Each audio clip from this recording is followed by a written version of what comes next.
Your reaction to what appears to be an escalating trade war with Canada imposing additional tariffs just yesterday?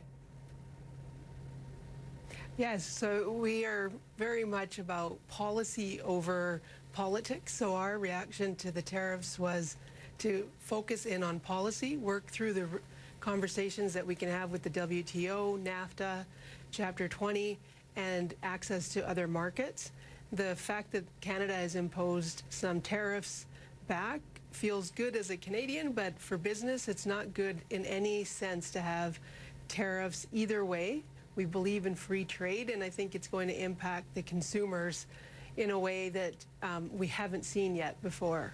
Yeah, in fact, you've said that you believe there are business-friendly responses that could be used to encourage continued free trade. It seems, however, that President Trump, anybody that doubted his policy or suggestion of tariffs as just a negotiating attraction or just a negotiating tactic for that, now we're saying maybe, in fact, he meant what he said. What is your response? Leveraging tariffs for NAFTA negotiations or other negotiations is a political tactic. It just deters from the fact that everything that's coming into these conversations is very short-term thinking. This is what happens when businesses have short-term thinking. We need long-term thinking with long-term policy, and that's exactly where we need to double in on these conversations through business-friendly conversations with the WTO back at the NAFTA table. And specifically for Canada, we need to make sure that our relationships state to state remain intact. Canada, in particular, Alberta, are there any contingency plans?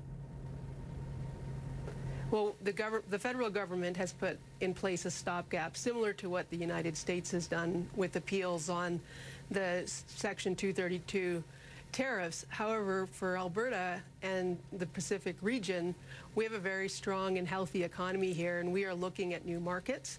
So we will be taking our energy, which is the world's best produced energy. It's ethical, it's safely delivered to new markets. And that's exactly where these tariffs come into play. It's that if the United States has upped their investment into oil and gas, well, now China has proposed a 25% tariff on U.S. petroleum goods. It doesn't actually help the global economy. And for Alberta, we are looking at our international trade partners to move our relationships forward, get our goods to market. What in particular impact would this tariff have on Calgary? For Calgary, we are very much an international city. We are an economy that's focused on growth. We are strong in our intellectual property and innovation that we have within our energy sector, our agriculture sector, and our health sciences. We have a strong supply chain, so we have many levers to come into the international marketplace that they are just going to propel us to do that quicker, and that tariffs are actually going to deter our friendliness, let's say, into import-export relationships where they're not wanted. Well, we hope you stay friendly. We appreciate you joining us. Thank you. Yes, Sandip Lalli. Thank you.